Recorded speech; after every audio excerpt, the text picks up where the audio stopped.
Απόλλωνος εκάτιο, όντε θεοί κατά δωμαδιος τρομέουσιν ιόντα.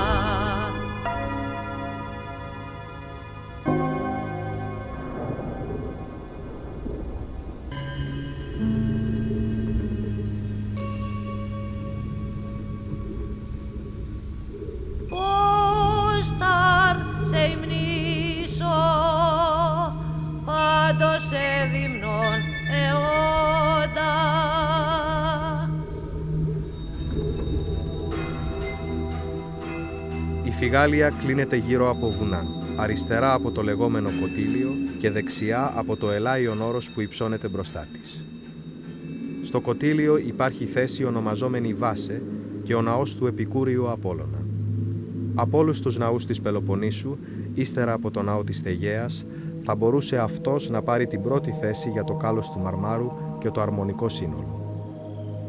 Το προσωνύμιο δόθηκε στον Απόλλωνα γιατί ήρθε επίκουρος σε αρρώστια επιδημική, αναφέρει ο Παυσανίας το 174 μετά Χριστόν.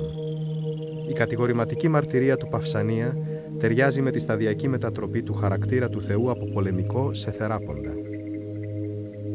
Οι κάτοικοι της Αρκαδικής Φιγάλιας αφιέρωσαν το ναό στον Απόλλωνα, συνδέοντας την κάθοδό του από τις υπέρ των βορέαν χώρες με την έλευση του φωτός και της άνοιξης, χαρακτηριστικών γνωρισμάτων των υπερβόρειων θεοτήτων. Ο βόρειος προσανατολισμός του ναού του Επικούριου, η Βασίτα Απόλλωνα, πιθανόν να οφείλεται στη λατρευτική παράδοση ότι ο Θεός, κατεβαίνοντας από το βορρά, κάνει την είσοδό του στο ναό και παίρνει τη μορφή αγάλματος ή παρίσταται ανεικονικά με τον Κορινθιακό κύωνα που βρίσκεται στο βάθος του Σικού.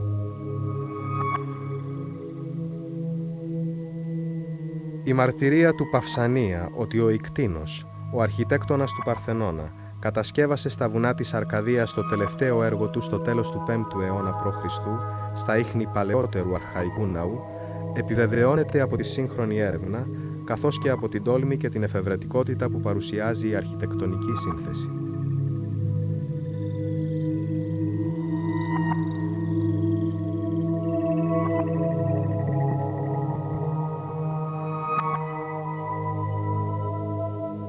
Ο ναός είναι περίπτερος, εξάστηλος, δωρικού ρυθμού με πρόναο, σικό, άδυτο και οπισθόναο.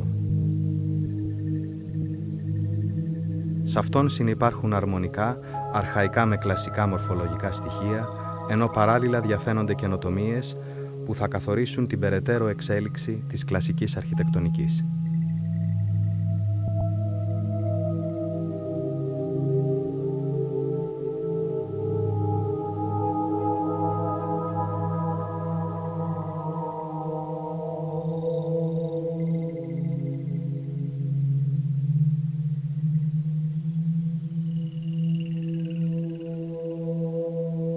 Η ιδιότυπη διάρθρωση των αρχιτεκτονικών στοιχείων του ναού ορίζει μια εφάνταστη πορεία από την ύπαιθρο μέχρι το άδυτο, στην οποία συναντά κανείς ένα κορινθιακό κύωνα που στέκει στο βάθος του Σικού και φέρει το προημότερο στην ελληνική αρχιτεκτονική κυωνόκρα.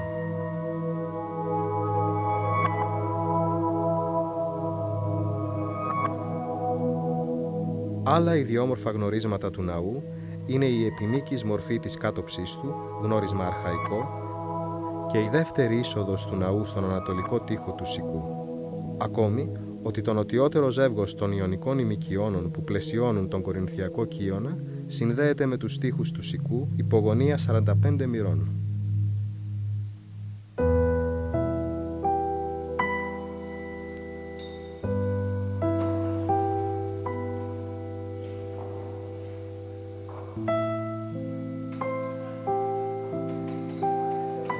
Από το 1986, ο ναός του Επικούριου Απόλλωνα χαρακτηρίστηκε από την UNESCO ως μνημείο παγκόσμιας πολιτιστικής κληρονομιάς και συγκεντρώνει το ενδιαφέρον επιφανών επιστημόνων, Ελλήνων και ξένων, που με τις μελέτες τους συνυπογράφουν στην επιτακτική ανάγκη συντήρησής του.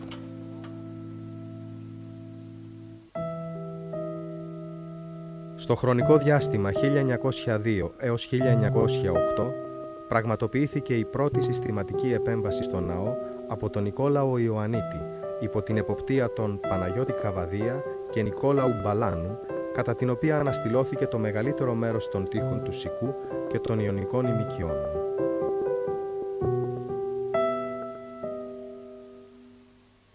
Έτσι έγινε ευδιάκριτη και κατανοητή η διάρθρωση του εσωτερικού του χώρου και ανακτήθηκε η συνολική εικόνα του ναού.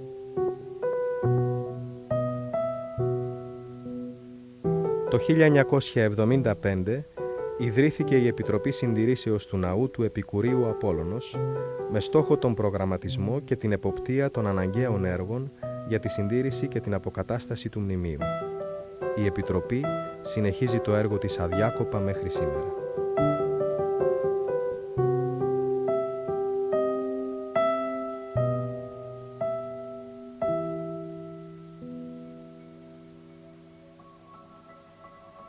Πρώτος, 15 αιώνες μετά τον Παυσανία, αντίκρισε τον επιβλητικό ναό εν μέσω του αρκαδικού τοπίου ο Γάλλος αρχιτέκτονας Μποσέ το Νοέμβριο του 1765. Στα επόμενα χρόνια, οι βάσες έγιναν φημισμένος τόπος επίσκεψης για περιηγητές και Ευρωπαίους μελετητές. Το 1812 πραγματοποιήθηκε συστηματική ανασκαφική έρευνα και μελέτη του μνημείου. Ένα από τα αποτελέσματα αυτής της επιχείρησης ήταν η ανακάλυψη της περίφημης Ιωνικής ζωοφόρου. 23 μαρμάρινες ανάγλυφες πλάκες με θέμα την κενταυρομαχία και την αμαζονομαχία που κατέληξαν στο Βρετανικό Μουσείο.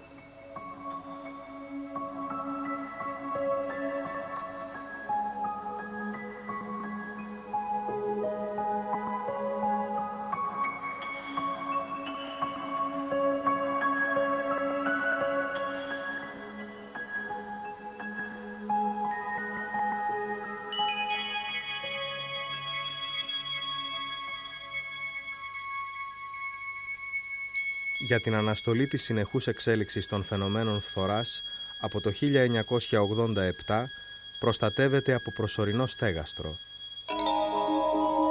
Ένα από τα σημαντικότερα παγκοσμίως έργα παθητικής συντήρησης μνημείων, με διαπιστωμένες ήδη θετικές επιδράσεις.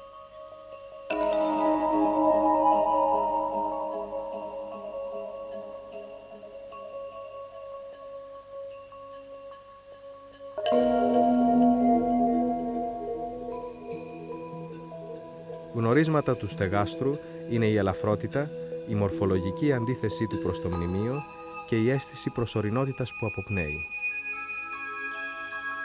Επίσης, για την αντισυσμική τους προστασία, οι δωρικοί κύονες και τα επιστήλια συνδέονται με μεταλλικό σωληνωτό δικτύωμα με τους τοίχους του Σικού.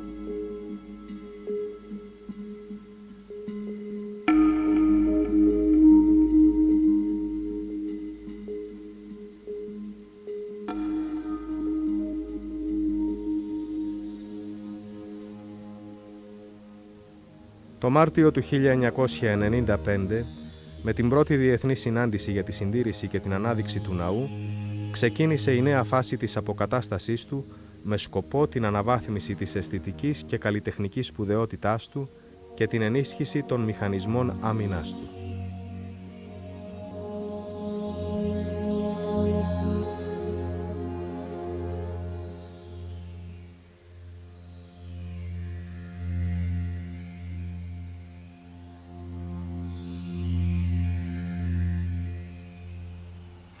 Για να αντιμετωπιστούν τα χρόνια δομικά προβλήματα, επιβάλλεται η αποσυναρμολόγηση όλων των αρχιτεκτονικών μελών και η συντήρησή τους.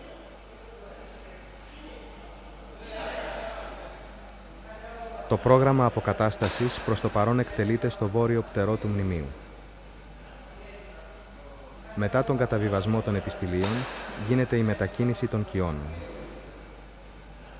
Οι κύονες, βάρους 13 τόνων ο καθένας, κατά τη διαδικασία αποσυναρμολόγησης, μετακινούνται ολόσωμοι προκειμένου να διατηρηθεί η αυθεντικότητα και η συνοχή της αρχαίας σπονδυλωτής κατασκευής.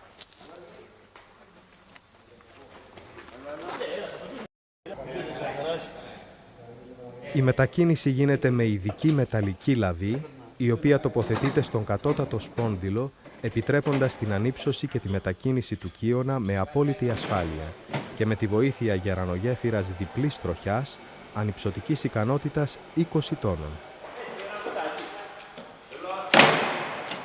Λόγω της φθοράς του δομικού υλικού, είναι επιβεβλημένη η περίδεση των σφονδύλων και των κυονοκράνων με ημάντες, ώστε να μην αποκολληθούν επισφαλή τμήματα κατά τη διάρκεια της ανύψωσης και της μετακίνησης. Με αυτόν τον τρόπο μεταφέρθηκαν 10 κύονες σε ειδικά βάθρα από οπλισμένο χειρόδεμα που έχουν κατασκευαστεί στη βόρεια και την ανατολική πλευρά του ναού.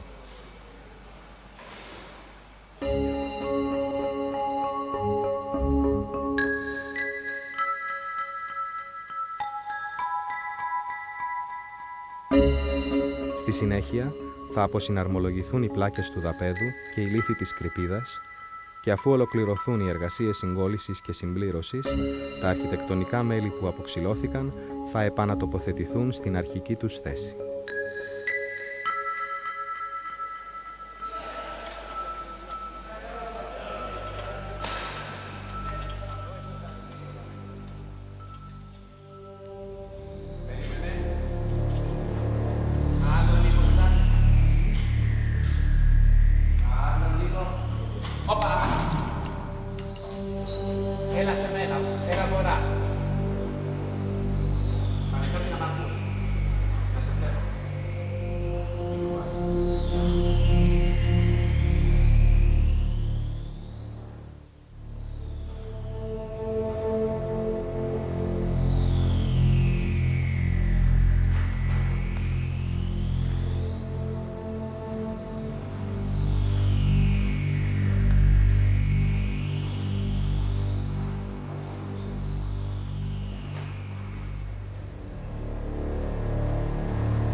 Από Τιτάνια.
Τα μολύβια, να δει να λέξει τα μολύβια.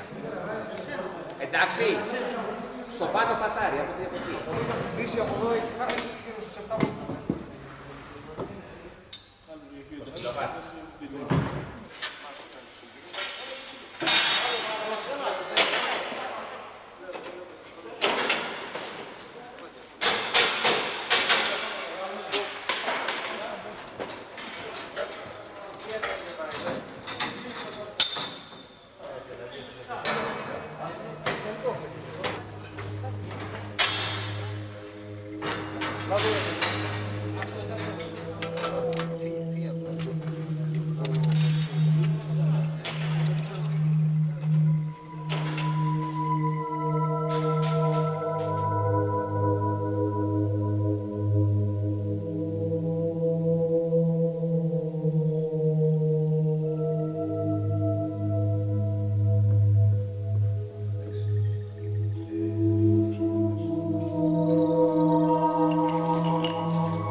Πιθανόν να τοποθετηθούν στο ναό αρχιτεκτονικά μέλη που βρίσκονται ταξιθετημένα στον αρχαιολογικό χώρο, καθώς το μνημείο διαθέτει το σπάνιο προνόμιο να διασώζει διάσπαρτο στο έδαφος ένα μεγάλο μέρος των λίθων της ανοδομής του.